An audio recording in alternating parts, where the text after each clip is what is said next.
Hello guys, how are you. तो आज का हमारा टॉपिक है कास्ट, जो कि एक सोशल स्ट्रेटिफिकेशन का टॉपिक है यूनिट 3 में।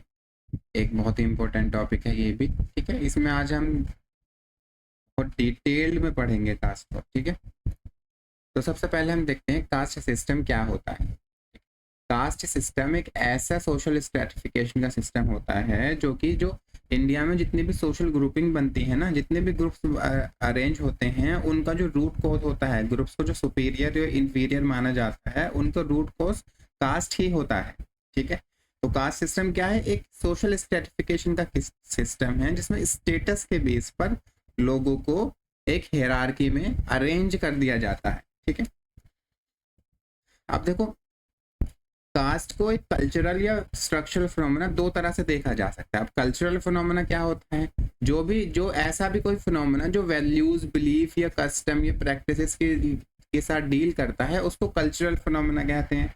और अगर हम कास्ट में कास्ट के वैल्यूज देखें, कास्ट के बिलीफ देखें, क्या क्या कस्टम होते हैं पर्टिकुलर कास्ट के, क्या क्या प्रैक्टिसेस होती हैं जो वो परफॉर्म करते हैं, तो इस चीज में अगर हम कास्ट को देखना चाहें तो वो कल्चरल फिनोमेना कहलाया जाएगा कास्ट को एक्सप्लेन करने का। ठीक है, तो जो सोशियोलॉजिस्ट थे जैसे कि घुर्रे थे या फिर एम श्रीनिवास थे, उन्होंने ज्यादातर इस कल्चरल पर्सपेक्टिव से ही कास्ट को एक्सप्लेन करने की कोशिश करी थी।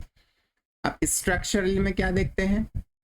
स्ट्रक्चरल फिनोमेना में या फिर स्ट्रक्चरल एक्सप्लेनेशन ऑफ कास्ट में हम देखते हैं कि सोशल ग्रुप्स जो बन रहे हैं या फिर जितनी भी कास्ट या सब कास्ट हो रही हैं, उन कास्ट के बीच में क्या इंटर रिलेशन है, किस तरह से वो एक दूसरे के साथ इंटरेक्ट कर रहे हैं। ठीक है, कुछ सोशल डिसेबिलिटी तो नहीं है कि सोशल इंटरेक्शन पे एक तरह से टैबू होगी, इनके साथ तुम इंटरेक्ट नहीं कर सकते या फिर इनके साथ तुम खाना नहीं खा सकते। तो इंटरेक्शन किस तरह का है? कुछ रेस्ट्रिक्शन तो नहीं है। और सोशल ग्रुप्स जो बने हुए हैं उनके साथ अटैच क्या क्या प्रिविलेजेस हैं, क्या क्या इनइक्वालिटीज हैं, तो ये क्या हो जाएगा फिनोमेना। ये सारी चीजें हम किस में पढ़ेंगे? स्ट्रक्चरल फिनोमेना ऑफ कास्ट में। तो यहाँ पर ज्यादातर पावर रिलेशंस की बात हो रही होती है, डिफरेंट कास्ट ग्रुप्स के इंटरेक्शन में पावर रिलेशंस किस तरह का है। ठीक है, जो भी जैसे कि एंद्रे बेतेल थे या फिर दीपांकर गुप्ता है, ये सब क्या है? ये स्ट्रक्चरल फिनोमेना को के थ्रू एक्सप्लेन करते हैं कास्ट को। तो समझ आया? कल्चरल फिनोमेना में आप वैल्यूज, बिलीफ या कस्टम को वैल्यू प्रेफरेंस दोगे।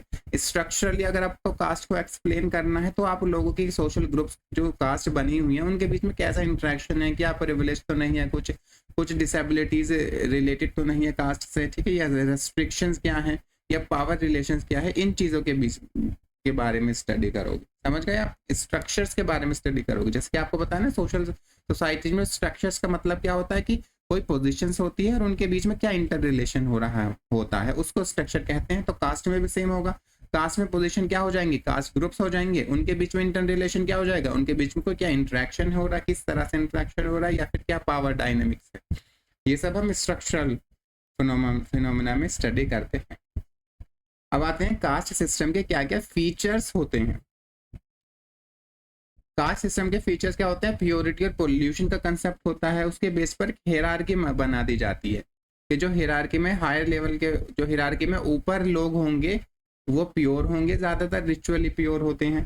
ठीक है, और वो मानते हैं कि कुछ ना कुछ पोल्यूशन एट्रीब्यूटेड है to the people belonging to the lower rung of the caste hierarchy. ठीक है, समझ गए आप?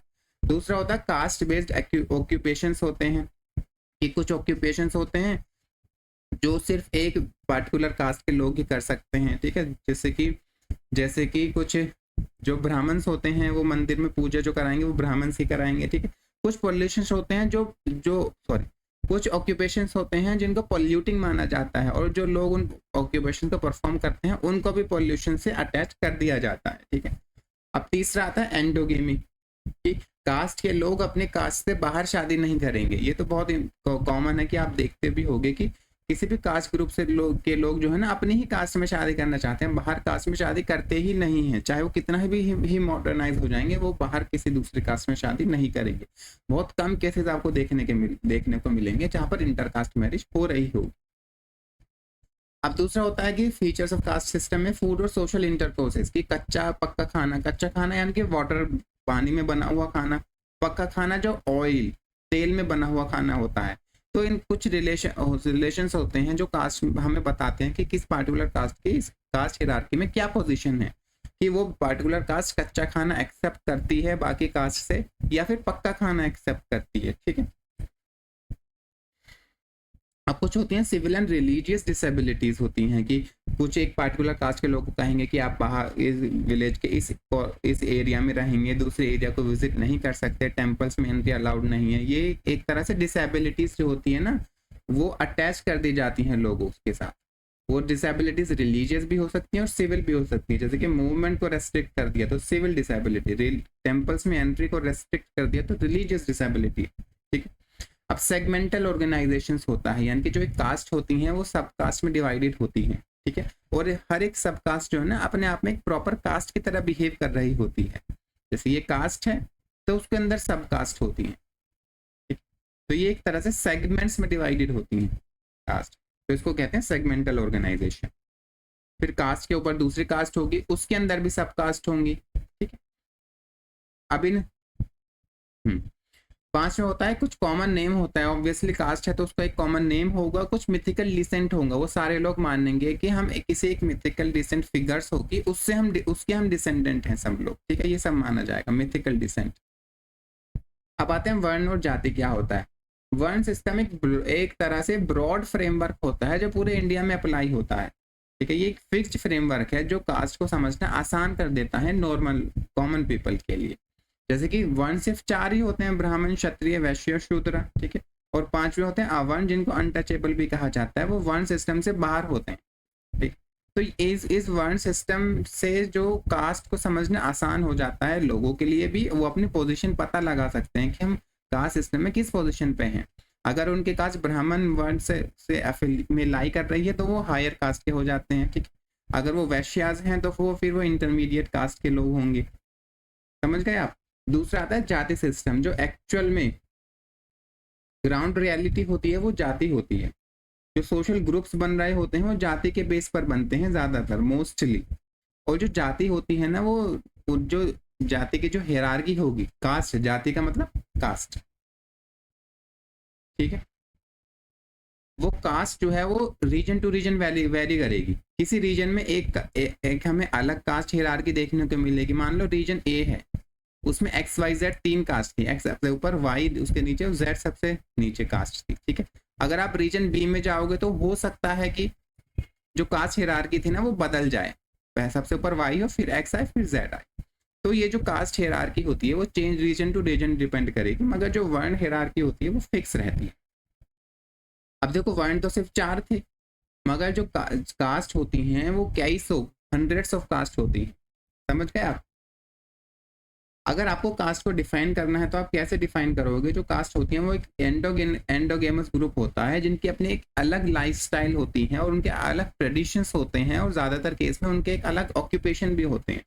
खैर अब मॉडर्नाइजेशन में ऑक्यूपेशन डाइवर्सिफाई हो रहे हैं, मगर मोस्टली क्या देखोगे कि ऐसा ग्रुप होता है कास्ट जो अपने अंदर ही शादी करेगा, एंडोगेमस होगा, ठीक है। उसकी एक स्पेसिफिक लाइफस्टाइल होगी, कुछ ना कुछ ट्रेडिशंस और रिचुअल्स होंगे, वो उस पार्टिकुलर कास्ट से अटैच्ड होंगे जिनको वो फॉलो कर रहा होगा। अब जैसे कि मैंने आपको बताया था कि कास्ट हायरार्की में उनका क्या पोजीशन है, उसको पता लगाने के लिए लोग अपने कास्ट को एफिलिएट कराते हैं वर्ण से, ठीक है। अगर उनके कास्ट का वर्ण हायर है तो कास्ट की पोजीशन भी हाई हो जाती है। अब देखो जैसे मैंने बताया था कि जो यहाँ पर देख लेते हैं, तो सबसे पहले आता है वर्ण। वर्ण के अंदर बहुत सारी कास्ट होती हैं, वर्ण के अंदर कास्ट है, कास्ट के अंदर सब कास्ट होती है, फिर आता है गोत्र आता है, ठीक है। अब देखो सब कास्ट होती है ना, जो एक्चुअल ग्राउंड में जो रियलिटी होती है, जिसके बेस पर लोग इंटरेक्ट करते हैं एक दूसरे से, वो असल में होती है सब कास्ट, ठीक है। ये ग्राउंड रियलिटी है कास्ट की। एक तरह से इसको भी आप एक कास्ट ही मान सकते हो, मगर एक कास्ट के अंदर जो सब डिविजन हो जाते हैं उनको सब कास्ट कहते हैं। उसके सारे फीचर्स सेम होते हैं सब कास्ट के, जो भी कास्ट के फीचर्स होंगे वो सब कास्ट के भी फीचर्स होंगे।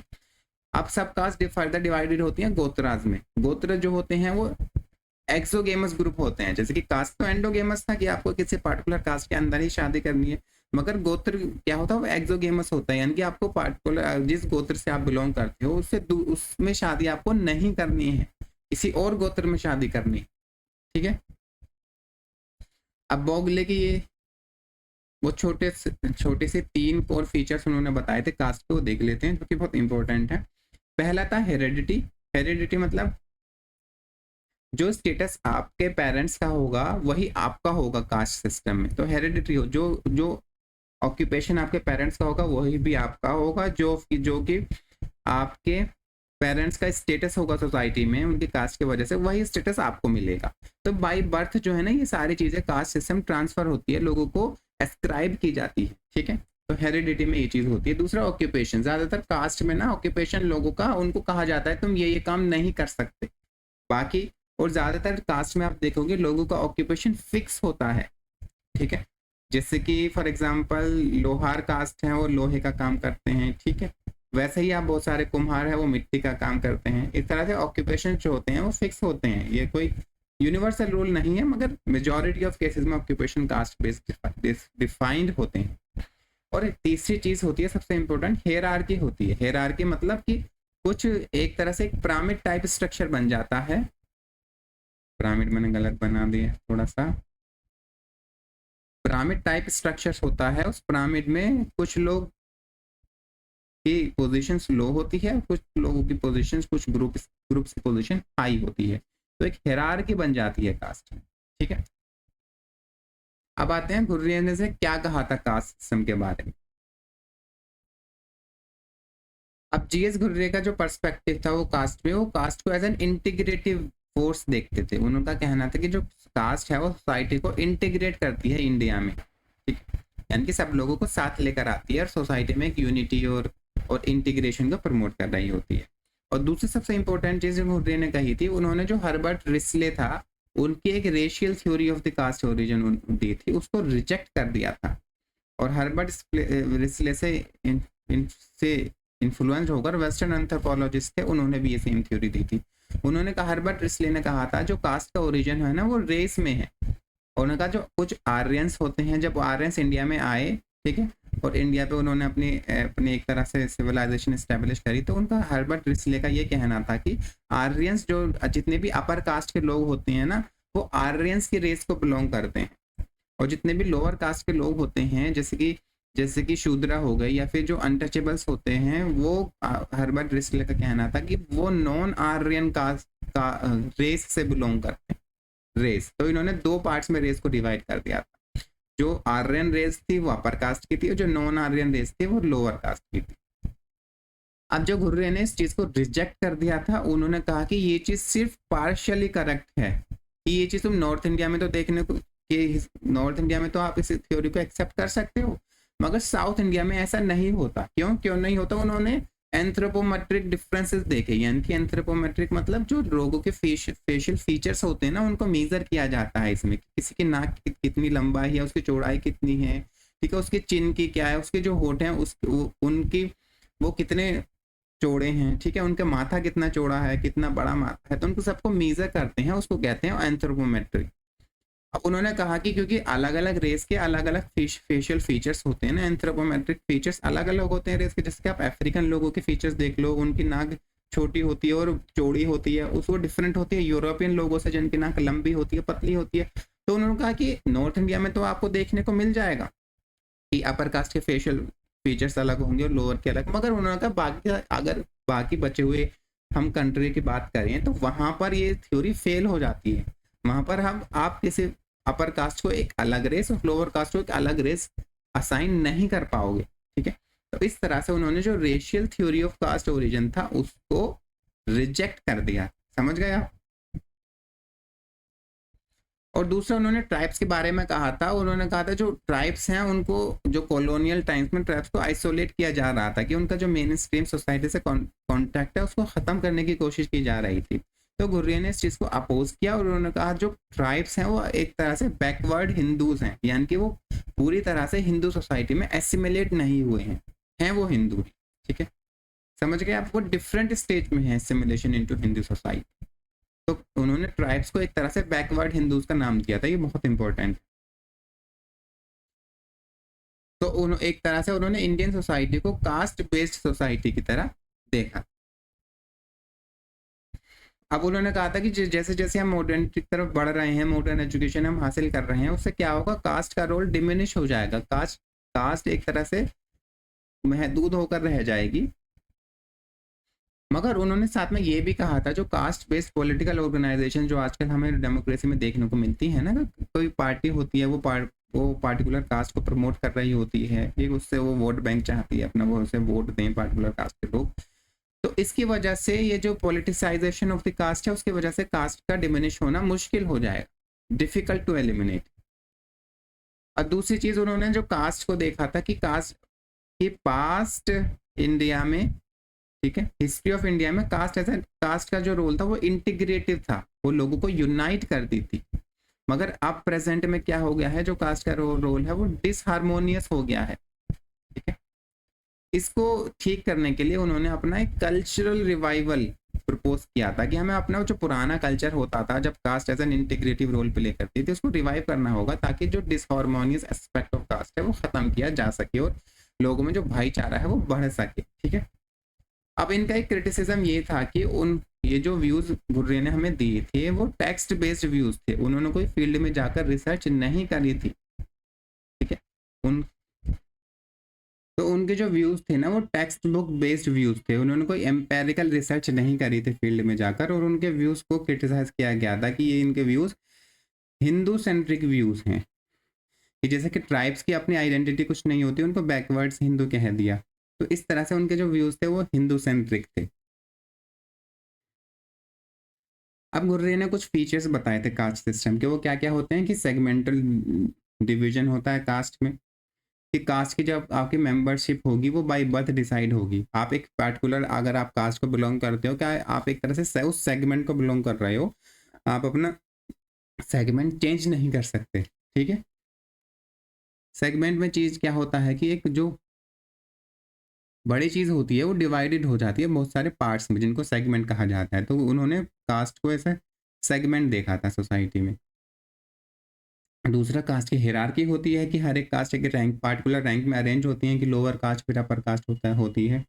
अब वहाँ पर रेस्ट्रिक्शंस होता है फीडिंग और इंटरकोर्स में, कि आप किन के साथ खाना खा सकते हो, किन के साथ इंटरेक्ट कर सकते हो, ठीक है। सोशल इंटरकोर्स यानी कि किन के साथ आप मिल सकते हो, किन से आप नहीं मिल सकते, किन से हाथ नहीं मिला सकते, एक्सेट्रा, ये सब रेस्ट्रिक्शंस होती हैं। कुछ डिसेबिलिटीज़ अटैच होती हैं कास्ट के साथ, जैसे हमने पहले पढ़ा था कि विलेज में सेग्रीगेशन होगा, कुछ पार्टिकुलर कास्ट के लोग एक particular part of the village रहेंगे, कि और कुछ रिलीजियस डिसेबिलिटीज़ को, कुछ जो कि रिचुअल्स होते हैं, या फिर जो फिर रिलीजियस डिसेबिलिटीज़ होती हैं, क्योंकि कोई रिचुअल्स हैं वो ब्राह्मण ही परफॉर्म कर पाएंगे, या फिर जो टेक्स्ट हैं सैक्रेड टेक्स्ट उनको ब्राह्मण ही पढ़ पाएंगे, ठीक है, रिसाइट कर पाएंगे, ठीक है। स्क्रिप्चर्स को रीड नहीं कर सकते हैं बाकी कास्ट के लोग। इस तरह के रिलीजियस डिसेबिलिटीज़ भी होती हैं। ऑक्यूपेशनल चॉइस लिमिट कर दी जाती है कि पार्टिकुलर कास्ट के लोग इस तरह के ही ऑक्यूपेशन कर सकेंगे, ठीक है। जैसे कि मंदिरों में पुजारी का रोल सिर्फ और सिर्फ ब्राह्मण ही कर सकेंगे। और सबसे मेन चीज जो उन्होंने कही थी वो थी रेस्ट्रिक्शन ऑन मैरिज, कि कास्ट में कास्ट एंडोगेमी, स्ट्रिक्ट एंडोगेमी होती है कास्ट में, कि आप जो है ना दूसरी कास्ट के लोगों के साथ मैरिज नहीं कर सकते हैं। उसका एक्सेप्शन क्या है कि हाइपरगेमी।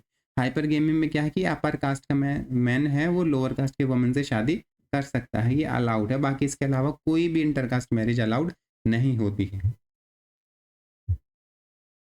दूसरा हम देखते हैं कि एम.एन. श्रीनिवास ने क्या कहा था कास्ट सिस्टम के बारे में। तो उनके जो व्यू थे ना वो स्ट्रक्चरल फंक्शनलिज्म से बहुत ज़्यादा वो इन्फ्लुएंस थी। उन्होंने अपनी जो स्ट्रक्चरल फंक्शनलिज्म की जो आइडियोलॉजी थी उसको सोशोलॉजिकल इंडियोलॉजी में के साथ मिलाया और अपना एक कास्ट सिस्टम का व्यू प्रेजेंट किया लोगों के सामने, ठीक है। तो दूसरा कि वो ना उनका जो एम्फेसाइज था वो इथनोग्राफिक स्टडीज़ पे था, कि वो जैसे कि आपने रिमेम्बर्ड विलेज में देखा होगा कि वो गांव में जाते थे और उस गांव को स्टडी करते थे और ग्राउंड रियलिटी के बारे में पता करते थे कास्ट की। उनका प्योर टेक्सचुअल एनालिसिस पे एम्फेसाइज नहीं करते थे, यानी कि आप इथनोग्राफिक स्टडी करें, आप किसी ग्रुप में जाएं, फील्ड में उतरें और वहाँ पर स्टडी करें, ये उनका एम्फेसाइजेशन था। सबसे इम्पोर्टेंट चीज़ उनकी जो अप्रोच थी वो मल्टी डायमेंशनल थी, ठीक है। यानी कि वो कास्ट को एज ए सिर्फ और सिर्फ स्टेटस ग्रुप में ही नहीं देखते थे, जबकि वो उसको स्टेटस, वेल्थ और पावर तीनों का एक इंटरकनेक्टेड ग्रुप देखते थे। और एक और मेन चीज, तो उन्होंने कास्ट का एक वर्ण व्यू रिजेक्ट कर दिया था। यानी कि वर्ण व्यू क्या होता है? वर्ण व्यू, 4 वर्ण पढ़े थे ना, ब्राह्मण, क्षत्रिय, वैश्य और शूद्र। तो ये इन चारों को एक रिजिड हिरार्किकल स्ट्रक्चर प्रोवाइड कराता है कि अगर जो ब्राह्मण है वो हमेशा ही टॉप पर रहेंगे, क्षत्रिय सेकंड टॉप और वैश्य थर्ड टॉप, और जो सबसे नीचे आएंगे वो शूद्र रहेंगे। तो एक रिजिड हिरार्की बन जाती है। उन्होंने कहा था कि कास्ट सिस्टम में आप ग्राउंड रियलिटी पे जाओगे तो आपको एक रिजिड हिरार्की देखने को नहीं मिलेगी, जबकि हिरार्की जो है ना रीजन पे डिपेंड करती है। किसी रीजन में एक अलग हिरार्की होगी, दूसरे रीजन में अलग हिरार्की होगी। तो उन्होंने वर्ण व्यू की कंपैरिजन में कास्ट व्यू को ज़्यादा प्रेफरेंस दी थी, क्योंकि यहाँ पर एक तरह से एक रिजिड हिरार्की की जगह हम फ्लेक्सिबल हिरार्की देखने को मिलती है अगर हम एक्चुअल ग्राउंड रियलिटी पे जाते हैं और ऑब्जर्व करते हैं कास्ट को। तो और उन्होंने कहा था कि जो आप कास्ट सिस्टम को अगर पढ़ रहे हो तो सिर्फ और सिर्फ रिचुअल एस्पेक्ट को ओवर एम्फेसाइज ना करो, आप इकोनॉमिक और पॉलिटिकल एस्पेक्ट भी देखो कास्ट के, ठीक है। अब सो जो फाइनल उनका एक और व्यू था कि जो कास्ट की जो सोशल रियलिटी है ना वो वर्ण नहीं है, कास्ट की सोशल रियलिटी जाति होती है, और उन्होंने जाति को इक्वेट किया है सब कास्ट से। तो जो ग्राउंड पर एक्चुअली जो इंटरेक्टिंग ग्रुप होगा वो वर्ण नहीं होगा, वो लोग एज अ वर्ण इंटरेक्ट नहीं करते, लोग एज अ सब कास्ट इंटरेक्ट करते हैं एक दूसरे के साथ।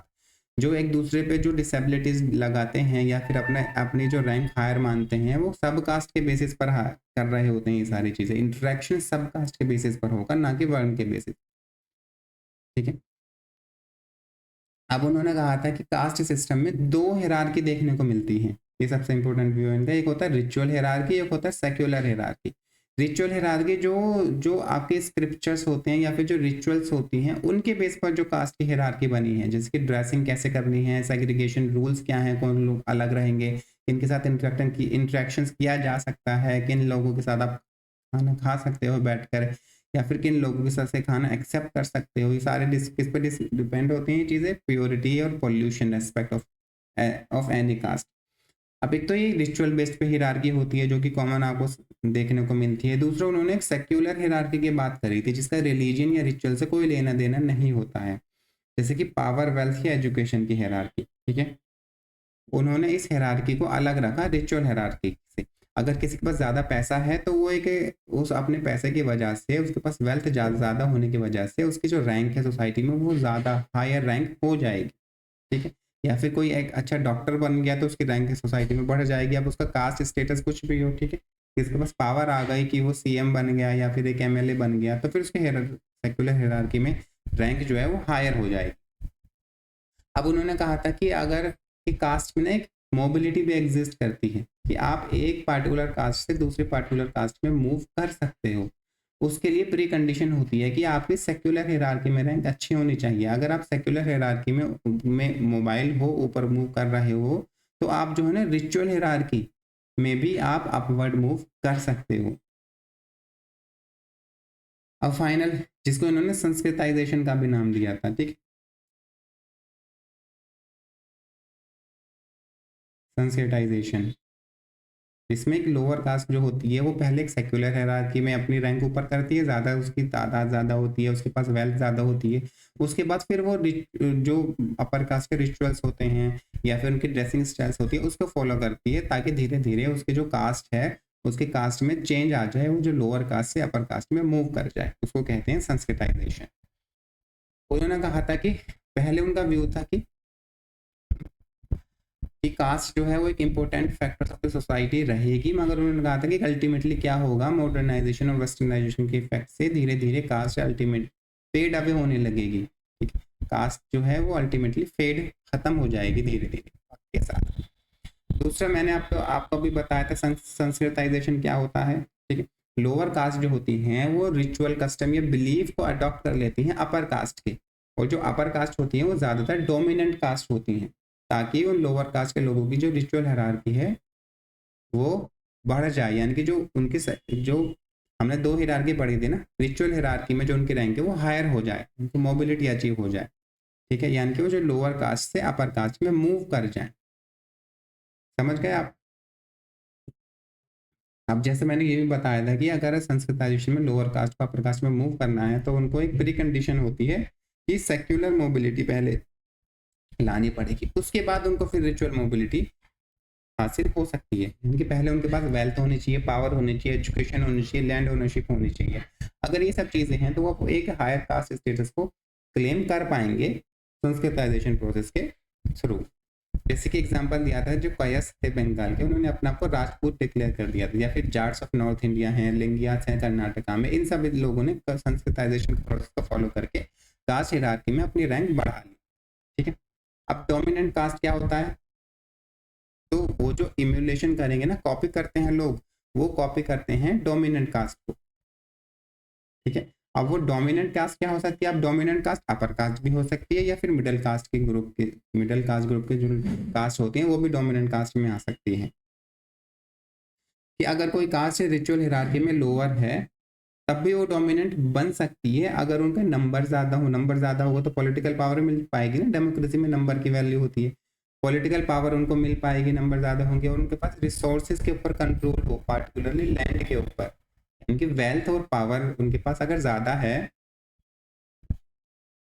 अगर वेल्थ एंड पावर ज़्यादा है तो उसके बेसिस पर वो स्टेट एक हाई प्रेस्टीज भी हासिल कर सकते हैं। ठीक है, तो प्री कंडीशन, तो डोमिनेंट कास्ट के पास चाहे प्रेस्टीज हो या ना हो मगर वेल्थ और पावर होती है। ठीक, और ऐसा भी नहीं है कि डोमिनेंट कास्ट के लोग सबसे ज़्यादा लोअर कास्ट को बिलोंग करते हैं, नहीं, वो ज़्यादातर मिडिल कास्ट के लोग होते हैं, या तो अपर कास्ट के या फिर मिडिल कास्ट ग्रुप के लोग होते हैं। उनके क्रिटिसिज्म क्या थे कि उन्होंने जो उनका जो पॉइंट ऑफ व्यू पॉइंट था ना, वो एक तरह से डोमिनेंट कास्ट का व्यू पॉइंट था। उन्होंने जो जो जो लोअर कास्ट होते हैं या फिर जो डाउन टूडन सेक्शन ऑफ सोसाइटी होती है, उनके पॉइंट ऑफ व्यू को एक्सप्लेन ही नहीं किया था। उनका एक अपर कास्ट व्यू था कास्ट सिस्टम को लेकर। अब कुछ दूसरा लोगों ने कहा था कि जो उनका व्यू था संस्कृताइजेशन का, वो सेम था कि जो theory of reference group, theory of reference group में क्या होता था कि लोग जिस ग्रुप को ज्वाइन करना चाहते हैं, मार्टिन ने ये थ्योरी दी थी, तो उस ग्रुप की जो प्रैक्टिसेस हैं उसको अडॉप्ट कर लेते हैं पहले ही, ग्रुप ज्वाइन करने से पहले।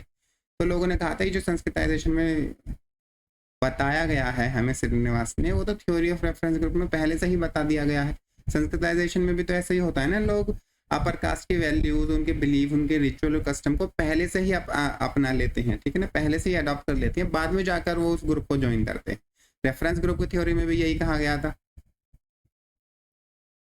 अब तीसरा आता है लुई ड्यूमोंट ने क्या कहा था कास्ट सिस्टम के बारे में।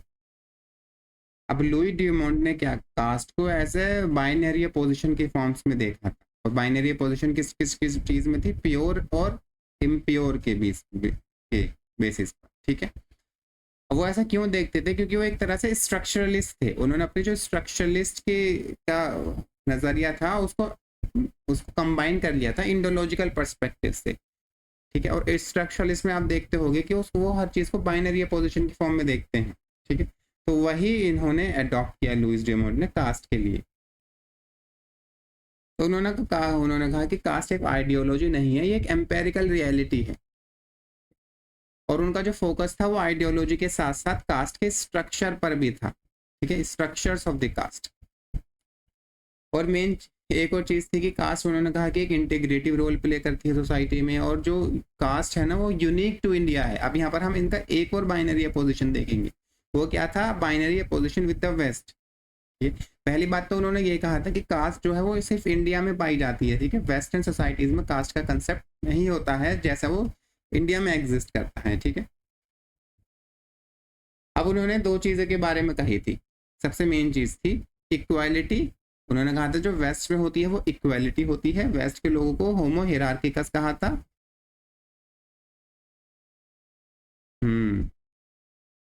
और जो इंडिया है वहाँ पर जो होती है वो हिरार्की देखने को मिलती है। यहाँ पर मैंने थोड़ा सा गलत लिखा हुआ है, ये होमो हिरार्किकस जो आएगा तो हिरार्किकल मैन के लिए है। ठीक है, और जो होमो इक्वालिस आएगा वो है तुम्हारा इक्वालिटी के लिए। ठीक है, तो उन्होंने कहा जो वेस्टर्न सोसाइटीज में होते हैं ना वहाँ मैन होमो इक्वलीज होते हैं, इक्वल होते हैं, इक्वालिटी होती है वेस्टर्न सोसाइटीज में, जबकि जो इंडियन सोसाइटी है वहाँ पर होमो हिरार्किकस फॉलो किया जाता है, यानी कि मैन को हिरार्किकल एज ए हिरार्की में अरेंज कर दिया जाता है, ठीक है, हिरार्की में अरेंज कर दिया जाता है और वो अनइक्वल होते हैं। उन्होंने जो इक्वालिटी को इनइक्वालिटी से कंपेयर नहीं किया, उन्होंने जो इक्वालिटी ऑफ द वेस्ट थी उसको कंपेयर किया हिरार्की इन इंडिया, समझ गए। तो इस तरह से उन्होंने बाइनरी अपोजिशन की फॉर्म में देखा कास्ट। और दूसरा जो बाकी चीजें हम जो बाइनरी अपोजिशन में देख सकते हैं हिरार्की वर्सेस इक्वालिटी के अलावा, कि इंडियन सोसाइटी ट्रेडिशनल है और वेस्टर्न सोसाइटी मॉडर्न है।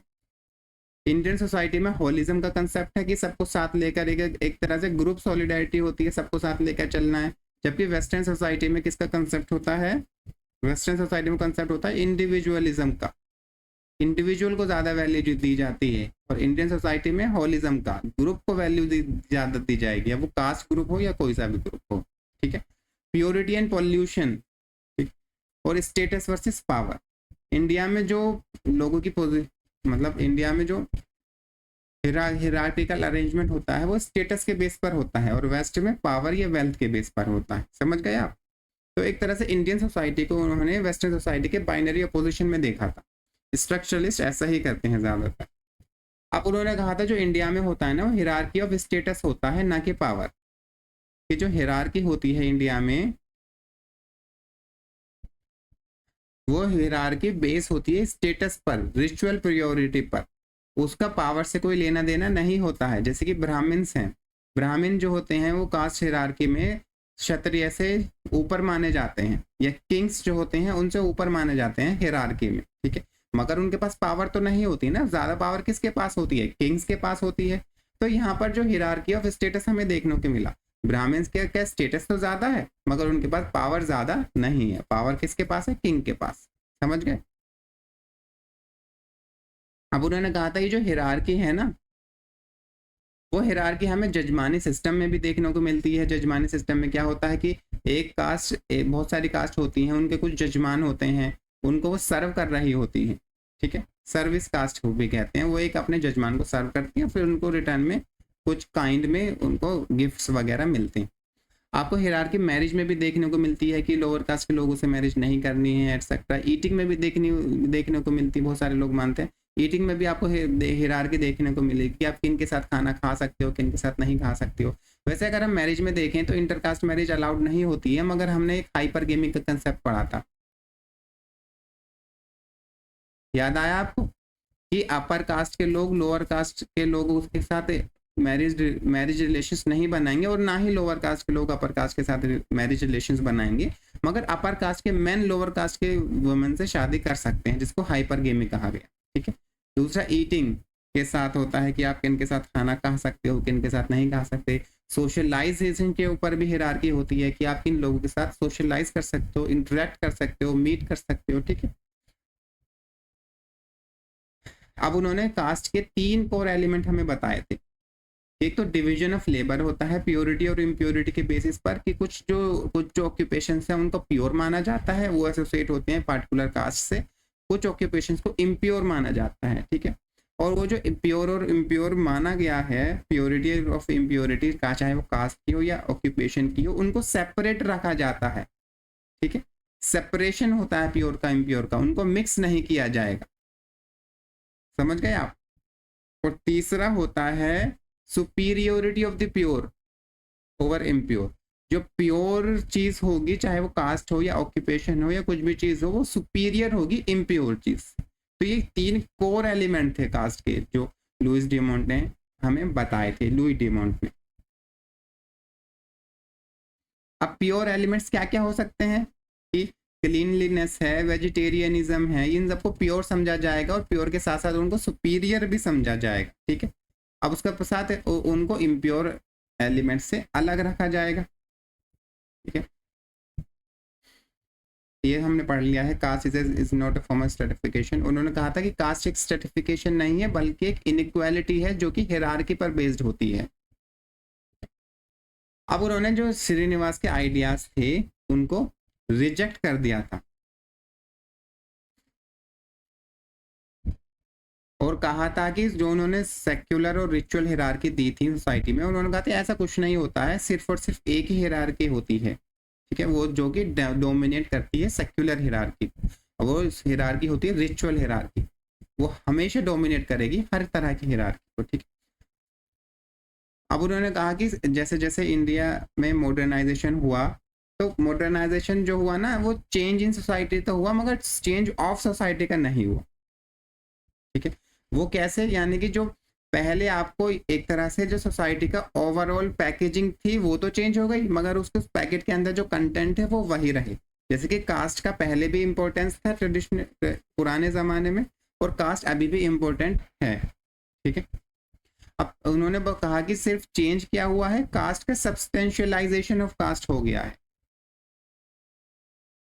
अब सब्सटेंशियलाइजेशन में क्या होता है कि कास्ट जो होते हैं ना, वो सब्सटेंशियल ब्लॉक बना लेते हैं एक तरह से। पहले क्या होता था, मान लो बहुत सारी कास्ट हैं, ठीक है, एक कास्ट है, पहले बहुत सारी कास्ट होती थी, ठीक, वो आपस में इंटरडिपेंडेंट होती थी, एक कास्ट दूसरे पे डिपेंड करेगी अपनी सर्विसेज के लिए, ठीक है। अगर किसी को भी किसी कास्ट को शादी में रिचुअल परफॉर्म करवानी है मैरिज की, तो वो ब्राह्मण के पास जाएंगे, ठीक।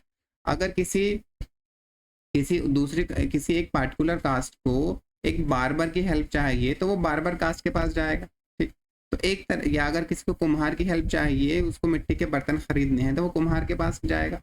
तो इस तरह से कास्ट आपस में पहले ट्रेडिशनल पुराने ज़माने में इंडिया में इंटरडिपेंडेंट होती थी, मगर उन्होंने कहा कि सब्सटेंशियलाइजेशन ऑफ कास्ट हो गया है, कास्ट जो है वो सेपरेट ब्लॉक्स में बदल चुकी हैं, और ये जो सेपरेट ब्लॉक्स होते हैं ना, अब ये एक दूसरे के साथ कंपटीशन में आते हैं,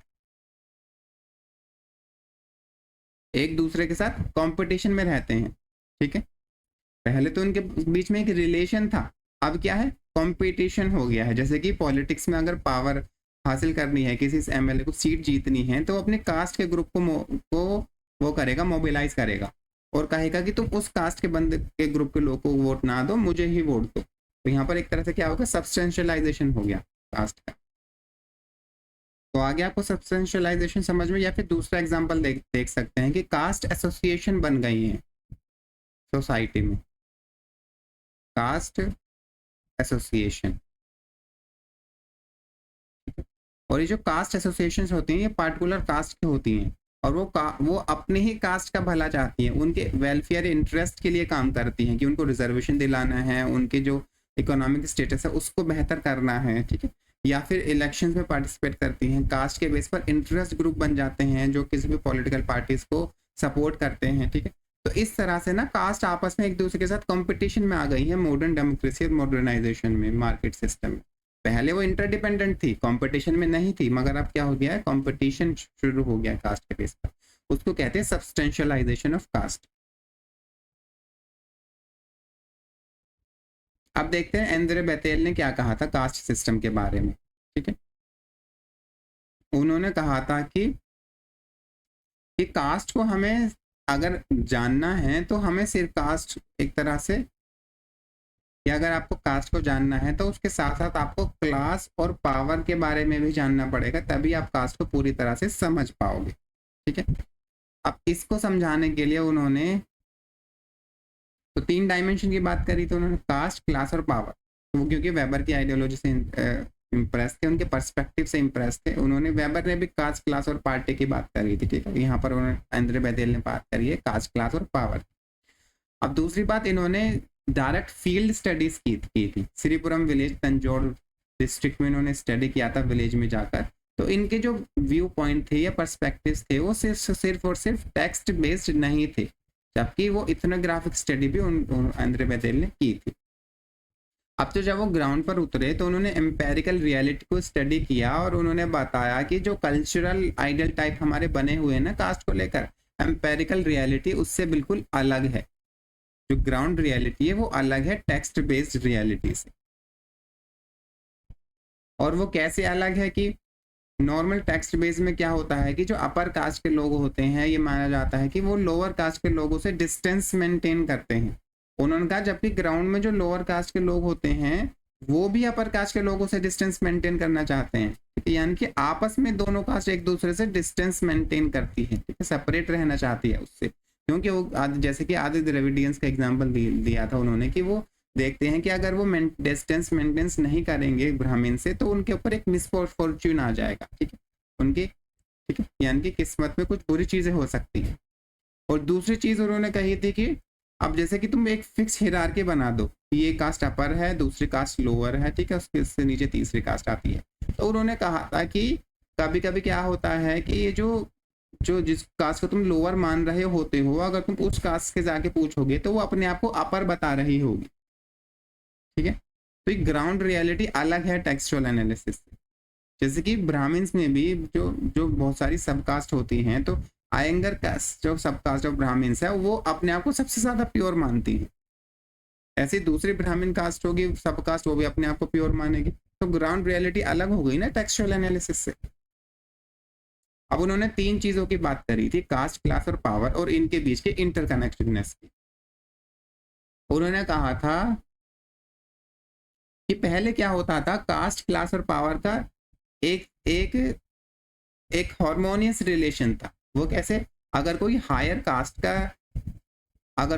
कास्ट का के लोग हैं तो उनकी उनकी मतलब क्लास भी हाई होगी, मतलब उनके पास वेल्थ भी ज्यादा होगी और उनके पास पावर भी ज्यादा होगी, तो तीनों कॉन्साइड कर जाती थी। मगर अब क्या हो गया है, मॉडर्न सोसाइटी में इन तीनों के बीच का जो नेक्सस है, ये रिलेशनशिप है, वो टूट गया है। क्योंकि अब एजुकेशन आ गया है, लैंड जो है वो मार्केट्स में उतर चुकी है, आपको लैंड को बेच सकते हो, खरीद सकते हो, सेक्युलराइजेशन हो चुका है, माइग्रेशन चलता है लोगों का, डेमोक्रेसी आ गई है। तो इनके बीच का डायरेक्ट लिंक टूट गया है कि अगर कोई हाई कास्ट का है तो जरूरी नहीं है उसकी क्लास भी हाई हो या उसके पास पावर भी ज्यादा हो, ऐसा जरूरी नहीं, ठीक है। हो सकता है कि कोई कोई लो कास्ट का है मगर उसकी एजुकेशन ज्यादा है, तो उसने पैसा कमाया और क्लास हाई कर ली अपनी, ठीक है, और उसके पास पावर भी आ सकती है। लो कास्ट का है मगर वो एक एमएलए बन गया तो पावरफुल माना जाएगा। तो ये जो नेक्सस था वो टूट गया है। वही चीज बता रहे थे कि पावर जो है वो सिंगल डोमिनेंट कास्ट के हाथों में नहीं रही थी, वो अब कहाँ चली गई है, पावर कास्ट से पावर निकल गई है और कहाँ आ गई है, पंचायत में और पॉलिटिकल पार्टीज में। डेमोक्रेसी में ये दो चीजें हैं ना, अब वहां पर पावर जाके कंसंट्रेट हो गई है। और दूसरी चीज इन्होंने कहा था कि जैसे योगेंद्र सिंह ने कहा था कि मॉडर्नाइजेशन ऑफ इंडिया की बात करी थी, तो उन्होंने, और या फिर ड्यूमोंट ने कहा था कि ट्रेडिशनल इंडिया जो है एक ट्रेडिशनल सोसाइटी है, वेस्ट से कंपेयर किया था, अभी हमने पढ़ा था। तो उन्होंने, अब एंड्रे बेतेल ने कहा था कि इंडिया ना तो फुली मॉडर्नाइज हुआ है और ना ही वो कम्प्लीटली ट्रेडिशनल है, जैसे ड्यूमोंट ने कहा था। मगर अगर आपको इंडिया को समझना है तो एक कास्ट एज ए रियलिटी को आपको उसको देखना पड़ेगा, और कास्ट एक एज ए रियलिटी परसिस्ट करती है और उसको as a important factor society consider करना पड़ेगा, ठीक है। Caste is an important factor of society, समझ गए आप। अब एंड्रे बेतेल के क्या क्रिटिसिज्म थे कि पहला तो ये था कि कास्ट, क्लास, पावर पे उन्होंने बहुत ज्यादा फोकस कर दिया था, और उनका एम्पेरिसिज्म था ना वो नैरो था, कि उन्होंने एक साउथ इंडिया के एक सिंगल विलेज को स्टडी किया और उसको जनरलाइज कर दिया पूरे इंडिया के लिए। अब हो सकता है ना दूसरे विलेज में, नॉर्थ इंडिया के विलेज में वो रियलिटी अलग हो जो उन्होंने साउथ इंडिया के विलेज में देखी थी, ठीक है। अब आते हैं दीपांकर गुप्ता ने क्या क्या बात करी थी, ठीक है। ये उन्होंने कहा था कि कास्ट में हिरार्की नहीं होती है। देखो, सब हिरार्की की बात कर रहे थे मगर उन्होंने कहा कि हिरार्की की बजाय कास्ट में क्या होता है, डिफरेंस हमें देखने को मिलता है, ठीक है। डिफरेंस की बात करी थी दीपांकर गुप्ता ने। अब डिफरेंस और हिरार्की में क्या फर्क होता है, डिफरेंस जो होता है ना लोगों को हॉरिजॉन्टली डिवाइड करता है, और हिरार्की जो लोगों को वर्टिकली डिवाइड करती है, ठीक है। ये इन दोनों में फर्क होता है। तो यही वो कहना चाह रहे थे कि सोसाइटी में अगर आप हिरार्की की ही बात कर रहे हो, तो जो लोगों ने एक फिक्स्ड सिंगल हिरार्की बना दिया कास्ट की, वो ऐसे फिक्स्ड सिंगल हिरार्की नहीं होती, जबकि मल्टीपल हिरार्कीज एग्जिस्ट करती हैं। कोई सिंगल रैंकिंग नहीं है कास्ट को डिवाइड करने के लिए या अरेंज करने के लिए हिरार्की में, कि हर एक कास्ट की अपनी एक ओरिजिन टेल्स होती हैं और हर एक कास्ट अपने आप को टॉप पर दिखाना चाहती है, और हर एक कास्ट के नज़र में जो हिरार्की होगी वो अलग अलग होगी, ठीक है। तो यहाँ पर दीपांकर गुप्ता ने कहा था कि हिरार्की यूनिवर्सल नहीं होती है, ठीक है, मल्टीपल हिरार्कीज होती हैं, और ऑल टुगेदर उन्होंने बात जो करी थी, उन्होंने कहा था हिरार्की को इसलिए कंसीडर ही नहीं किया जाना चाहिए, डिफरेंस को कंसीडर किया जाना चाहिए, ठीक है। कि डिफरेंस का मतलब कि कास्ट जो होती है ना वो एक सेपरेट कैटेगरीज के लोग होते हैं, वो एक सिंगल वर्टिकल लैडर में आप उनको अरेंज नहीं करा सकते, मुश्किल होता है। वो क्या होते हैं, हॉरिजॉन्टली अरेंज होते हैं। कास्ट के अपने रिचुअल्स होंगे, अलग होंगे, उनकी प्रैक्टिसेस अलग होंगी, उनका सरनेम अलग होगा, उनके ओरिजिन टेल्स अलग होंगी, मगर वो वर्टिकली अरेंज नहीं है। उन्होंने कहा था वो हॉरिजॉन्टली अरेंज है सोसाइटी में, ठीक है, हॉरिजॉन्टल अरेंजमेंट ऑफ कास्ट रहा। अब ये क्यों कहा था, मैंने बता दिया ना आपको, कि हर एक कास्ट ये मानेगी कि वो जो है वो कास्ट लेडर में नीचे नहीं आती है, वो अपर कास्ट को बिलोंग करती है। कोई भी कास्ट अपने आप को लोअर एक्सेप्ट नहीं करेगी, इसलिए उन्होंने हिरार्की कंसेप्ट को छोड़कर डिफरेंस पे फोकस किया कि कास्ट अलग अलग हैं और वो हॉरिजॉन्टली अरेंज हैं, ना कि वर्टिकली, ठीक है।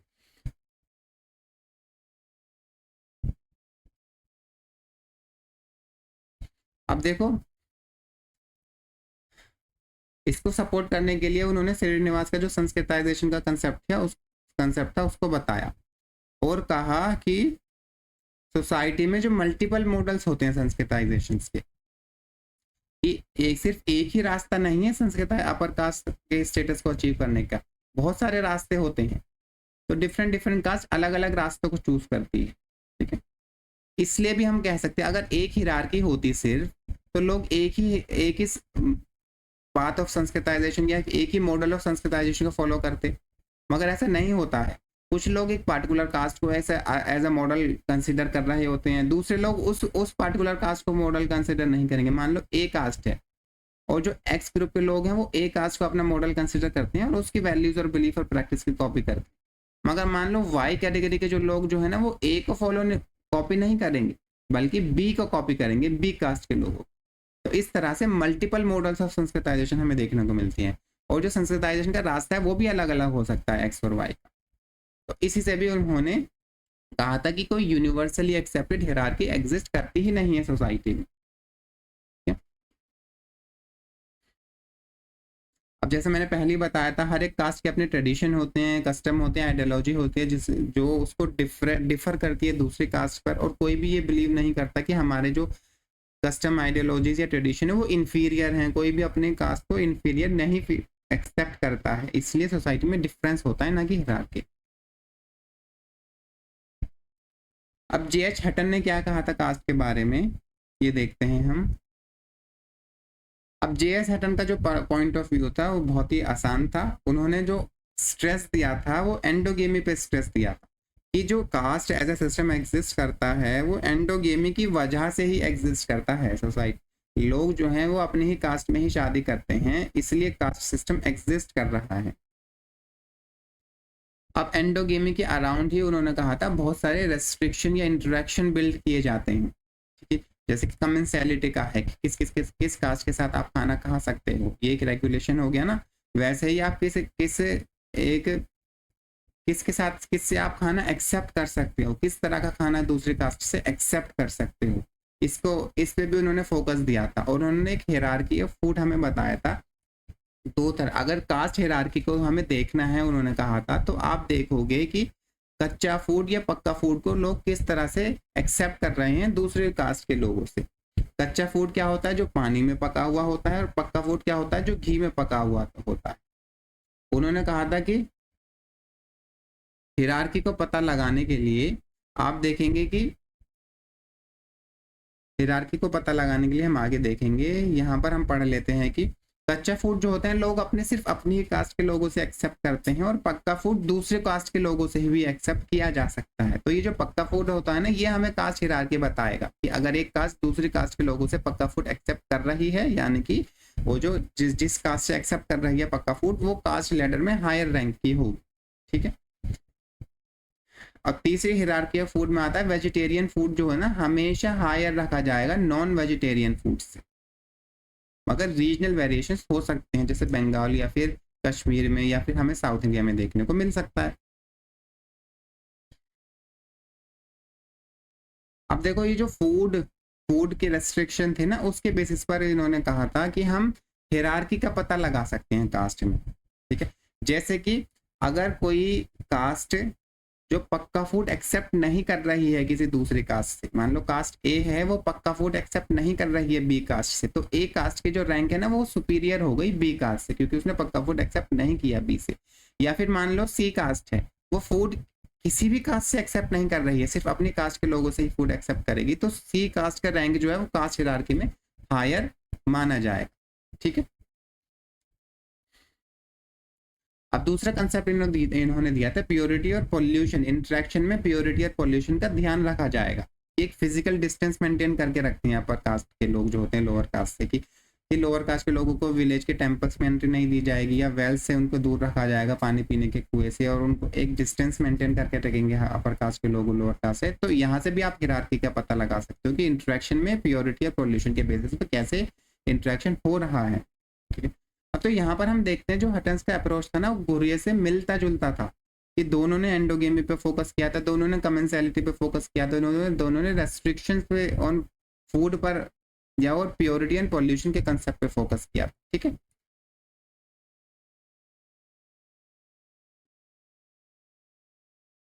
तो हम बैले के बारे में भी देख लेते हैं, उन्होंने कास्ट में क्या कहा था। बहुत सिंपल सा है, जल्दी जल्दी इसको देख के खत्म करते हैं। पहली बात उन्होंने कास्ट डायनेमिक्स को एक्सप्लेन करने के लिए सेग्रीगेशन और हियरार्की का इस्तेमाल किया था, कि कास्ट में एक सेग्रीगेशन होता है और हियरार्की होती है, कि लोग कास्ट एक दूसरे से सेग्रीगेटेड होकर रहती हैं, और कुछ कास्ट अपर होती हैं, कुछ कास्ट लोअर होती हैं, कुछ मिडल रंग में लाई करती हैं कास्ट हियरार्की की। रिचुअल एंड सेक्युलर ओवरलैप होता है कि रिचुअल सिस्टम जो होता है वो ओवरलैप करेगा पॉलिटिकल इकोनॉमिक सिस्टम में। हो सकता है कि जो अपर कास्ट के लोग हों उनके पास पॉलिटिकल और इकोनॉमिक पावर भी ज़्यादा हो जाए, ये भी हो सकता है। ठीक है। अब पावर डायमेंशन की बात करी थी उन्होंने, कि एक डोमिनेंट कास्ट होती है जिसको लोग फॉलो करना चाहते हैं, उनके जैसा बनना चाहते हैं, उनकी जो प्रैक्टिसेस हैं उसको एम्यूलेट करने का काम करते हैं। तो जो डोमिनेंट कास्ट है ना उसकी हियरार्की बढ़ जाती है कास्ट रैंक में, वो एक हाई कास्ट बन के कंसिडर किया जाएगा जो अभी डोमिनेंट कास्ट होगी। ठीक है। उसके पास पावर ज़्यादा होगी, पावर ज़्यादा है तभी तो वो डोमिनेंट है। ठीक है। अब इंटरेक्शनल इंडिकेटर्स होंगे कि फूड किससे एक्सेप्ट किया जा रहा है, किससे नहीं एक्सेप्ट किया जा रहा है, उसके कास्ट के बेसिस पर ये चीज़ें डिसाइड होंगी। वाटर किससे एक्सेप्ट कर सकते हो, सर्विसेज किसकी आप ले सकते हो कास्ट में। ठीक है। किसको सर्व कर रहे हो इस पर भी डिपेंड करेगा, कि साथ बैठकर स्मोकिंग कर पा रहे हो या नहीं, कि अगर कोई फीस्ट है, कोई कोई कोई फीस्ट मतलब कोई शादी का फंक्शन हो गया, तो वहाँ पर सीटिंग अरेंजमेंट कैसा है, गिफ्ट का एक्सचेंज किस तरह से है, ये सारी चीज़ें हम कास्ट में देख सकते हैं, हियरार्की को पता लगा सकते हैं, और कास्ट इंटरेक्शन में के बेसिस, इन सब के बेसिस पर हम कास्ट का इंटरेक्शन डिफाइन कर सकते हैं। ठीक है। समझ गए आप? ये ज़्यादा मुश्किल नहीं था। अब आते हैं कि मेयर ने क्या कहा था कास्ट के बारे में। तो सबसे पहले इन्होंने रामखेड़ी विलेज को स्टडी किया था जो कि मध्य प्रदेश में है। ठीक है।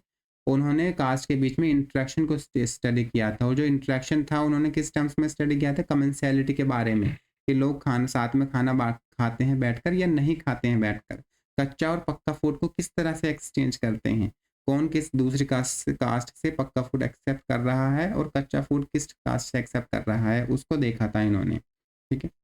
और रिचुअल स्टेटस क्या है कास्ट का, सीटिंग अरेंजमेंट क्या है ईटिंग के टाइम पर, कौन किसको फूड प्रोवाइड कर रहा है, और जो कुक फूड है जो कुक है वो कौन सी कास्ट के लोग हैं, कौन सी कास्ट के लोग कुक बन सकते हैं, कौन सी कास्ट के लोग किस टाइप के वेसल में खाना बनाते हैं, मेटल में बनाते हैं या अर्दन वेजल्स में बनाते हैं। मेटल लेस पॉल्यूटिंग माना जाता है, अर्दन वेसल मोर पॉल्यूटिंग माना जाता है। तो इन सारे फैक्टर्स के बेसिस पर, एक हियरार्की, कास्ट हियरार्की जो है वो हमें देखने को मिलती है। ठीक है।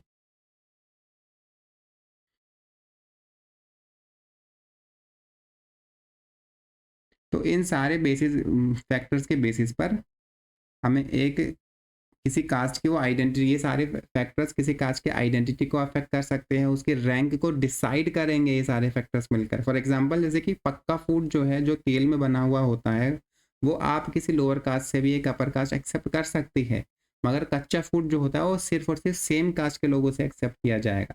तो ये जो रूल्स बने ना, इन रूल्स को ऑब्जर्व करेंगे, इन रूल्स की वजह से हियरार्की बनी, और इन रूल्स को ऑब्जर्व करके हम हियरार्की का पता भी लगा सकते हैं कास्ट में, उनके बीच में इंटरेक्शन किस तरह का हो रहा है वो भी हम पता लगा सकते हैं। ठीक है। अब मैकी मैरियट ने क्या कहा था कास्ट के बारे में वो देखते हैं। इन्होंने जो इस विलेज की स्टडी करी थी वो था किशनगढ़ी, जो कि अलीगढ़ डिस्ट्रिक्ट में सिचुएटेड है। 1952 में इनकी स्टडी आई थी। उन्होंने कहा था जो कास्ट रैंकिंग है किसी भी विलेज में, उस कास्ट रैंकिंग को लेकर सारी कास्ट के लोगों में एक कंसेंसस है कि सभी ने एक्सेप्ट किया है विलेजेस में कि ये कास्ट अपर कास्ट है, ये कास्ट लोअर कास्ट, ठीक है। और उसको ऑब्जर्व, कास्ट रैंकिंग को आप रिचुअल इंटरेक्शन के बेसिस पर ऑब्जर्व कर सकते हो। जो हमने पहले फैक्टर्स पढ़े थे ना, वो सारे फैक्टर्स किसी की भी, आप ये सारे फैक्टर्स ये दोबारा बताएंगे। अगर कास्ट में किसी की रैंकिंग पता लगानी है तो आप किन चीज़ों को ऑब्जर्व करोगे, या फिर क्या चीज़ें किसी भी इंडिविजुअल कास्ट की रैंकिंग को डिसाइड करती हैं। गिविंग एंड रिसीविंग फूड, आप जो फूड है ना उसको कौन दूसरी कास्ट को फूड दे सकता है, कौन सी कास्ट किससे फूड एक्सेप्ट कर सकती है। जेस्चर्स या प्रैक्टिसेस क्या है एक कास्ट के दूसरे कास्ट के लोगों के लिए, अगर वो गुजर रहे हैं दूसरे कास्ट के लोग, वो उनका बिहेवियर कैसा होगा, वो उनको नमस्ते करेंगे, क्या करेंगे, जेस्चर कैसा होगा, कैसे बिहेव करेंगे दूसरे कास्ट के लोगों के अराउंड, ठीक है। और ब्राह्मण्स जो होते हैं वो हाई कास्ट में, हाई रैंक उनको दी जाती है, वो रिचुअल्स को एग्जीक्यूट ऑफिशिएट कराते हैं, शुरू कराते हैं, और सारे कास्ट के लोग उनको सर्व कर सकते हैं। ब्राह्मण्स जो है इन्होंने कहा था कि पक्का फूड हाई कास्ट से एक्सेप्ट करते हैं और कच्चा फूड लो कास्ट से एक्सेप्ट करते हैं। तो यहाँ पर चेंज है, पहले रिवर्स, पहले जो हाई कास्ट थी वो लो कास्ट से क्या पक्का फूड एक्सेप्ट कर रही थी, और कच्चा फूड सिर्फ अपनी कास्ट से कर रही थी, जो बाकी लोगों ने स्टडी में हमें बताया था। ए मेयर की बात करें या फिर हम बात करें जेएस हटन की। मगर मैरियट ने उल्टा कहा कि जो ब्राह्मण्स है वो पक्का फूड हाई कास्ट से एक्सेप्ट करते हैं और कच्चा फूड लो कास्ट से एक्सेप्ट करते हैं। साथ में स्मोकिंग कर रहे हैं, उनके हाउसिंग, गांव में अगर घर बने हुए हैं, कौन सी कास्ट के लोग गांव के किस एरिया में रह रहे हैं, ईस्ट में रह रहे हैं, वेस्ट में रह रहे हैं, नॉर्थ या साउथ, इन सब चीज़ों से डिसाइड होता है। बॉडीली कॉन्टैक्ट, आप किससे हाथ मिला सकते हैं, क्या किस कास्ट के लोगों से हाथ नहीं मिला सकते, ये सारी चीज़ें मिलकर ही कास्ट रैंकिंग को डिसाइड कर रही होती हैं। और एक और चीज़ देखी थी इन्होंने, ओवरलैप ऑफ हिरार्कीज, यानी कि जो रिचुअल हिरार्कीज होती हैं वो इकोनॉमिक और पॉलिटिकल डोमिनेंस को एक तरह से कम्प्लीमेंट करेंगी। यानी कि जो हाई कास्ट के लोग हैं उनके पास जो रिसोर्सेज होंगी, लैंड होगी, वो भी ज़्यादा होगी, ठीक है, और उनके पास पावर भी ज़्यादा होगी। तो यहाँ पर एक ओवरलैप ऑफ हिरार्कीज देखने को मिलेगा, जो मैकी मैरियट ने हमें बताया। अब देखो, कास्ट की स्टडी के लिए दो तरह के अप्रोच होते हैं। एक होता है एट्रीब्यूशनल अप्रोच, दूसरा होता है इंटरेक्शनल अप्रोच, ठीक है। एट्रीब्यूशन अप्रोच में हम कास्ट के एट्रीब्यूट्स को देखते हैं, उनकी क्या क्या क्वालिटी, मतलब उनका क्या ऑक्यूपेशन है, उनकी क्या डाइट है, प्योरिटी एंड पॉल्यूशन, ये देखते हैं, एंडोगेमी हो रही है या नहीं हो रही है, इसको देखेंगे, ठीक। इस एट्रीब्यूशनल अप्रोच जो थी वो गुर्रे की अप्रोच एट्रीब्यूशनल थी, हटन की अप्रोच, ये श्रीनिवास की अप्रोच एट्रीब्यूशनल थी। यानी कि कल्चरल एस्पेक्ट को यहाँ पर देखा जाएगा, ठीक है। अब जो इंटरेक्शनल अप्रोच होगी, वहाँ पर एक तरह से लोगों कास्ट के बीच में इंटरेक्शन कैसा हो रहा है, जब वो एक दूसरे के साथ इंटरेक्ट कर रहे हैं तो क्या क्या रूल्स को वो सारी कास्ट के लोग फॉलो कर रहे हैं, वो सब देखा जाएगा इंटरेक्शनल अप्रोच में। जैसे कि फूड को एक्सेप्ट करना, सीटिंग अरेंजमेंट, ये सर्विस, कौन सी कास्ट किस दूसरी कास्ट को सर्विस दे सकती है, तो ये सारी आएंगी इंटरेक्शनल अप्रोच में। जैसे कि एफ.जी. बेले और ए मेयर, मैकी मैरियट और लुई डिमोंट की अप्रोच क्या थी, इंटरेक्शनल अप्रोच थी। इन्होंने कास्ट के बीच में जो इंटरेक्शन हो रहा होता है उस पर फोकस किया था, ठीक है। तो एट्रीब्यूशनल एक तरह से हम कल्चरल एस्पेक्ट पे फोकस करते हैं, और इंटरेक्शन अप्रोच में हम स्ट्रक्चरल एस्पेक्ट पे फोकस करते हैं। समझ गए आप? अब आते हैं कास्ट सिस्टम में क्या चेंज हो गया है, कि अब जो जॉब्स होती हैं ना वो कास्ट से टाइड नहीं है। कि अब जैसे कि कि आप देखेंगे कि ब्राह्मण लोग भी फैक्ट्रीज में काम कर रहे हैं, जो हरिजन है वो टीचर्स बन गए होते हैं। पहले कहा था ना कि टीचर्स जो होंगे वो सिर्फ जो एजुकेशन है वो सिर्फ और सिर्फ ब्राह्मण लोग ही हासिल कर सकते हैं, लोअर कास्ट के लोगों को एजुकेशन, या फिर ये कह सकते हैं कि जो लोअर कास्ट के लोग थे उनको एजुकेशन हासिल करने का हक नहीं था। मगर अब ये चेंज हो गया है सोसाइटी में। जजमानी सिस्टम जो था वो ब्रेक डाउन हो गया है उसका। जजमानी सिस्टम में क्या होता था, एक जजमान होता था और दूसरा कमीन। तो जो कमीन्स होते थे वो जजमान को सर्व कर रहे होते थे। कमीन सर्विस कास्ट होते थे गांव में, और जजमान ज्यादातर जो पीजेंट कल्टीवेटर्स होते थे। तो कमीन्स में जैसे बार्बर्स आ गए या कारपेंटर्स आ गए, कारपेंटर की कास्ट, या फिर जो पोट्री मेकर्स की कास्ट हो गई, वो सब जजमान को सर्व करती थी। और रिटर्न में जब जजमान हार्वेस्ट का सीजन आता था तो कमीन्स को उनका एक शेयर प्रोवाइड कराता था depending on their caste status, ठीक है। अब इंटर कास्ट मैरिज हमें देखने को मिल रही है आजकल, स्पेशली अर्बन एरियाज में जो प्योरिटी और पॉल्यूशन के रूल्स हैं वो कम हो गए हैं। शहरों में कोई ऑब्जर्व नहीं करता है प्योरिटी और पॉल्यूशन के रूल्स को, और आजकल लोग जो फोकस करते हैं वो मैक्सिमाइजेशन प्रॉफिट पे करते हैं, ना कि रूल्स और रेगुलेशन को ऑब्जर्व करना है, specially in terms of economic activities. अब लोअर कास्ट ने अपर कास्ट को चैलेंज भी करते हैं, ठीक है। जैसे कि पॉलिटिकल एरेना में हम देख सकते हैं कि वो पॉलिटिकल पार्टीज बनाते हैं और चैलेंज करते हैं अपर कास्ट डोमिनेंस को किसी भी गांव में या फिर किसी भी एरिया में। कास्ट एसोसिएशंस बनने को हमें बन गई हैं सोसाइटी में, कास्ट एसोसिएशंस, ठीक है। जैसे जो वो एसोसिएशंस होती हैं वो अपने पार्टिकुलर कास्ट के लोगों को के वेलफेयर के लिए काम कर रही होती हैं। पॉलिटिकल पार्टीज बनाती हैं उनको, जो हमारे कास्ट एसोसिएशन में जो कास्ट के लोग होते हैं उनको ज़्यादा जॉब मिले, उनको ज़्यादा बेनिफिट मिले, उनकी उनकी उनकी उनकी फसलों को एक अच्छा प्राइस मिल सके, ये सब चीज़ें कौन करती हैं? Cast association. डेमोक्रेटाइजेशन हो गया है कि क्योंकि वोटिंग का राइट सबको मिल गया है, तो इसलिए जो ऐसे कास्ट जिनके जो लार्ज नंबर्स में प्रेजेंट हैं उनको एक पावर मिल गई है डेमोक्रेसी के थ्रू कि वो अपनी बात मनवा सकते हैं सरकार से। सोशल मूवमेंट हुए हैं बहुत सारे, ठीक है, जैसे कि Arya Samaj, SNDP, self respect movement, ये सत्यशोधक समाज। इन सोशल मूवमेंट्स की वजह से भी कास्ट प्रैक्टिसेस में हमें चेंज देखने को मिला है, ठीक। जैसे कि अनटचेबिलिटी की जो एक फॉर्म थी वो सोसाइटी में बहुत कम हो गई है, ठीक। या फिर तो चेंज हमने देख लिया। अब देखते हैं कि इस कास्ट सिस्टम में क्या क्या मोबिलिटी हमें देखने को मिली है। अब मोबिलिटी किन वजह से हो सकती है? श्रीनिवास ने हमें बताया था संस्कृताइजेशन, और दूसरा कंसेप्ट भी था जो श्रीनिवास ने हमें बताया था, वो था वेस्टर्नाइजेशन। कि जो लोअर कास्ट होती है वो संस्कृताइजेशन को फॉलो करती हैं, जो जबकि जो अपर कास्ट होती है ना वो वेस्टर्नाइज हो जाती हैं अपने आइडियाज में। लोअर कास्ट संस्कृताइज और वेस्टर्न कास्ट वेस्टर्नाइज हो जाती हैं, अपर कास्ट वेस्टर्नाइज हो जाती हैं। वेस्टर्नाइज होने का मतलब है कि वो वेस्टर्न वैल्यूज, उनके बिलीव्स और उनके क्लोथिंग ड्रेसिंग स्टाइल को फॉलो करने लगती हैं, ठीक है, वेस्टर्न कंट्रीज के। और वेस्टर्न कंट्रीज कौन कौन सी होती है? जैसे कि इंग्लैंड हो गया, USA हो गया, ठीक है, या फिर फ्रांस हो गया, ये सब वेस्टर्न कंट्रीज हैं। इनके वैल्यूज और बिलीफ और ड्रेसेस को फॉलो करने लगती हैं अपर कास्ट।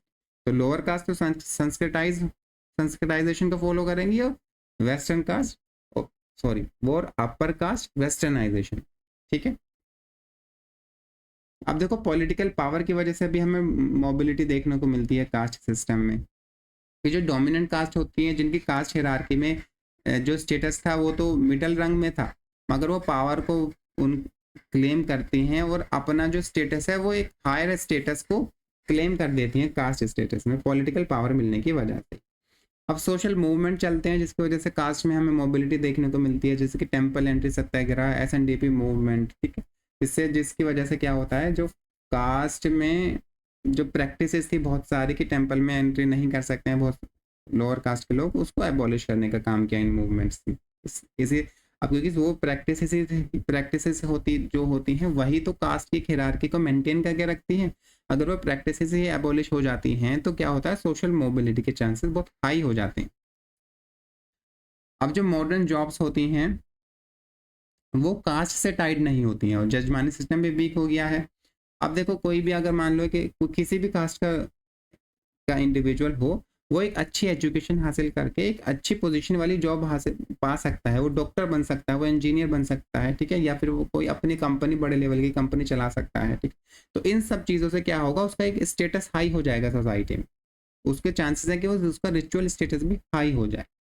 अब पॉजिटिव डिस्क्रिमिनेशन है कि रिजर्वेशन है या लेजिस्लेटिव मेजर्स हैं, जैसे कि 27% OBC का रिजर्वेशन देना है, और SC/STs को भी रिजर्वेशन मिलता है, 16.6% कुछ SCs को रिजर्वेशन, और 7 या 8% के अलावा STs को रिजर्वेशन मिलता है। ये सारे रिजर्वेशन की प्रैक्टिस से भी क्या होता है, लोगों में सोशल मोबिलिटी हमें देखने को मिलती है, ठीक। सेंसस की वजह में भी हमने देखा है कि सेंसस में जब कास्ट को हम एन्यूमरेट करते थे तो बहुत सारे लोग अपने कास्ट को, अपने जो कास्ट का जो रजिस्ट्रेशन है वो एज ए हाई कास्ट की कैटेगरी में करा रहे होते थे, तो जिसकी वजह से भी कास्ट की मोबिलिटी पे फर्क पड़ता है। अब लोग माइग्रेट करते हैं, क्योंकि अगर कोई एक एरिया में रहता है तो वो दूसरी एरिया में जाके रहने लगता है, और वहाँ पर क्योंकि उसे कोई नहीं जानता है तो अपनी जो कास्ट की हायरार्की है वो उसको हाई हायरार्की वाली कास्ट बताएगा, यानी कि हाई स्टेटस वाली कास्ट बताएगा हायरार्की में। ठीक, तो मोबिलेशन की वजह से भी हमें तो माइग्रेशन की वजह से भी हमें मोबिलिटी देखने को मिलती है। और भी फैक्टर्स हो सकते हैं, बहुत सारे फैक्टर्स आप देख सकते हो। एजुकेशन है, सेक्युलराइजेशन है, डेमोक्रेसी है, इंडस्ट्रियलाइजेशन है, अर्बनाइजेशन है, वीकनिंग ऑफ रिलीजियस सैंक्शंस है, वो सेक्युलराइजेशन में ही आ जाएगा। इन सारी चीज़ों से हमें क्या देखने को मिलता है? सोशल मोबिलिटी देखने को मिलती है कास्ट सिस्टम में। अब के.एल. शर्मा ने तीन लेवल बताए थे हमें जो मोबिलिटी थी उसके। एक होती है इंडिविजुअल मोबिलिटी की, 3 levels of mobility in caste system, पूरा अगर हम लिखें तो। एक होता है इंडिविजुअल मोबिलिटी, कि किसी लोअर कास्ट का कोई सिंगल इंडिविजुअल है ना, उसका स्टेटस ज़्यादा हो चुका है, अब जबकि उसकी बाकी फैमिली मेंबर्स का स्टेटस कम ही है, उस सिंगल पर्सन का स्टेटस ज़्यादा हो गया, जैसे कि वो डॉक्टर बन गया है। ठीक है, तो यहाँ पर जो मोबिलिटी थी वो इंडिविजुअल पर्सन की मोबिलिटी थी। अब दूसरी मोबिलिटी आती है माइनॉरिटीज ऑफ फैमिलीज की, कि किसी भी पार्टिकुलर कास्ट की कुछ फैमिलीज का ही स्टेटस इंप्रूव हुआ है, पूरी कास्ट का स्टेटस इंप्रूव नहीं हुआ है। एक पार्टिकुलर फैमिलीज थी, उन्होंने लैंड खरीद ली, ज़्यादा एजुकेशन हासिल कर ली, तो उनका एक स्टेटस इंप्रूव हो गया है, मगर पूरी कास्ट का जिस कास्ट को वो बिलोंग करते थे उस कास्ट का स्टेटस वही है जो पहले था। ठीक है, अब आता है mobility of majority of groups of families. यहाँ पर आता है कॉर्पोरेट मोबिलिटी, यानी कि पूरी की पूरी कास्ट का ही जो स्टेटस है वो हाई हो गया है। ठीक है, वो कास्ट हिरार्की में अपवर्ड मूव कर गई है पूरी की पूरी कास्ट। वो किससे पॉसिबल हो पाता है? जैसे हमने संस्कृताइजेशन का प्रोसेस देखा था, जिसमें एक लोअर कास्ट के जो लोअर कास्ट जो होती है वो एक हाई कास्ट के स्टेटस को अचीव कर लेती है। तो इसको के.एल. शर्मा ने कहा था कि mobility of majority of groups of families. तो आज के लिए इतना ही। तो हम यहाँ पर कुछ बुक्स देख लेते हैं। B.R. अम्बेडकर ने कौन सी बुक लिखी थी? Annihilation of caste, the untouchables. Andre Beteille की बुक्स कौन थी? Caste, old and new, backward classes in contemporary India, caste, class and power. Rajni Kothari की book caste in Indian politics. T.N. Madan की book on the nature of caste in India. Mandelbaum की book society in India. McKim Marriott interaction and attributional theories of the caste ranking. Srinivas की book social change in modern India. G.S. Ghurye caste, class and occupation, जिसको उन्होंने पहले publish किया था, cast and race, ठीक है, in India की form में। योगेंद्र सिंह की बुक है मॉडर्नाइजेशन ऑफ इंडियन ट्रेडिशन। ठीक, तो आज के लिए इतना ही। अगर आपको वीडियो अच्छी लगी हो तो वीडियो को लाइक करना और चैनल को सब्सक्राइब करना, और कमेंट करके बताना कि और मैं क्या इम्प्रूवमेंट करूँ अपने टीचिंग मेथड्स में। ठीक है, या फिर और आप कास्ट के बारे में मैंने क्या टॉपिक छोड़ दिया है जो आप पढ़ना चाहेंगे। Thank you guys.